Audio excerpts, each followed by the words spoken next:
കൊരിന്ത്യർ എഴുതിയ 1-ാം ലേഖനം 1-ാം അധ്യായം 24-ാം വാക്യത്തിൽ പറയുന്നുണ്ട്, ക്രിസ്തു ദൈവത്തിന്റെ ജ്ഞാനമാണ്.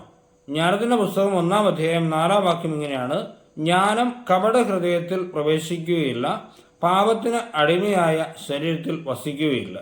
ദൈവത്തിന്റെ ജ്ഞാനമായ ക്രിസ്തു ജനിച്ചത് ഒരു വിശുദ്ധമായ ശരീരത്തിലാണ്. അതാണ് പരിശുദ്ധ അമ്മ.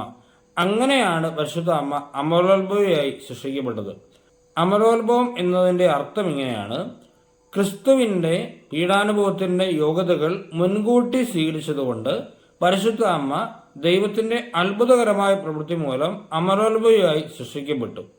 പരിശുദ്ധ അമ്മയ്ക്ക് ദൈവം കൊടുത്തൊരു സമ്മാനമാണ് അമലോത്ഭവമെങ്കിൽ, അമ്മ കർമ്മഭാവമില്ലാതെ ജീവിച്ചു മരിച്ചു എന്നുള്ളത് ദൈവത്തിന് അമ്മ കൊടുത്ത ഏറ്റവും വലിയ സമ്മാനമാണ്.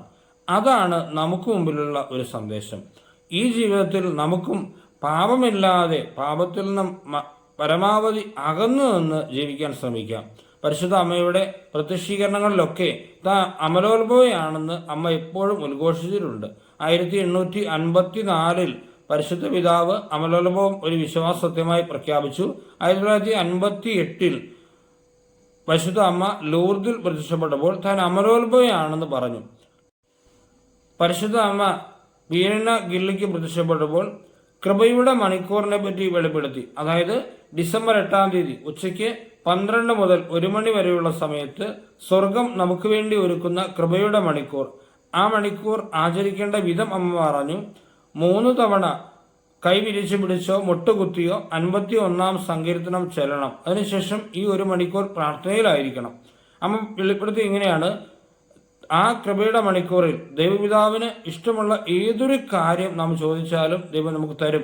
പ്രത്യേകിച്ച് കഠിന പാപികൾ അവർ മാനസാന്തരപ്പെടാനുള്ള ഏറ്റവും നല്ല സമയമാണ് ഈ കൃപയുടെ മണിക്കൂർ. നമുക്ക് ഈ മണിക്കൂർ നന്നായി ആചരിക്കാം. പരിശുദ്ധ അമ്മയുടെ ഈ വാഗ്ദാനത്തിൽ വിശ്വസിച്ചുകൊണ്ട് അമ്മയെപ്പോലെ വിശുദ്ധയായി ജീവിക്കാൻ, പാപത്തിൽ നിന്ന് അകന്നു ജീവിക്കുവാൻ ശ്രമിക്കാം. കൃപയുടെ മണിക്കൂറിനെ പറ്റി മറ്റുള്ളവർക്ക് കൂടി പറഞ്ഞു കൊടുക്കുവാനും നമുക്ക് ആ കൃപയുടെ മണിക്കൂർ സ്നേഹത്തോടെ ആചരിക്കുവാനും അമ്മ നമ്മളെ സഹായിക്കട്ടെ. പിതാവായ ദൈവത്തിന്റെ സ്നേഹവും പരിശുദ്ധാത്മാവിന്റെ സഹവാസവും നമ്മെല്ലാവരുടെയും കൂടെ ഇന്നും എപ്പോഴും ഉണ്ടായിരിക്കട്ടെ, ഇപ്പോഴും എപ്പോഴും എന്നേക്കും. ആമേൻ.